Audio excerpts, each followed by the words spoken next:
પ્રકૃતિનો અર્થ બરાબર સમજી લો. એટલે કે ફરીથી અને કૃતિ એટલે ક્રિયા. જે પ્રક્રિયા પહેલાં થઈ ગઈ છે એ જ ક્રિયા જેના દ્વારા ફરીથી થઈ રહી છે તેનું નામ પ્રકૃતિ. હવે તમે કહેશો, ફરીથી કેવી રીતે? તો સમજો બરાબર. જેવી રીતે પેનડ્રાઈવમાં આપણે વિડીયો ડાઉનલોડ કરીએ છીએ ત્યારે સૂક્ષ્મ રીતે આખો વિડીયો પેનડ્રાઈવમાં સ્ટોર થાય છે, જેને આપણે જોઈ શકતા નથી. હવે એ જ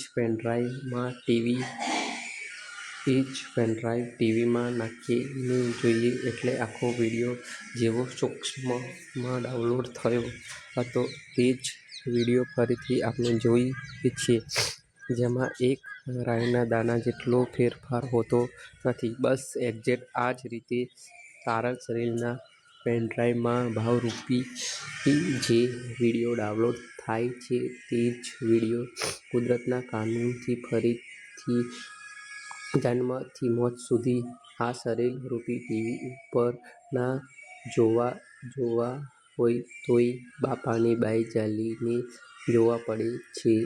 અને તે પણ એક્ઝેક્ટ જેવા તારક સરીલમાં ડાઉનલોડ થયા હોય તેવા જ. પણ ડાઉનલોડ થયેલા વિડીયો આપણે જોયા નથી એટલે ટીવી ઉપરના વિડીયો આપણને નવા લાગે છે. માટે આ સરીલને ગીતામાં ભગવાને પ્રકૃતિ એવું નામ આપ્યું છે. એટલે એમ કહીએ છીએ કે આખું જગત દાઢેલાને જ દળે છે. આ સૂક્ષ્મ વિજ્ઞાન કોઈ શાસ્ત્રમાં નહીં પણ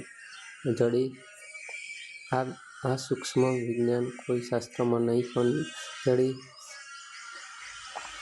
જય ભગવાન, જય શ્રી કૃષ્ણ, જય માતાજી.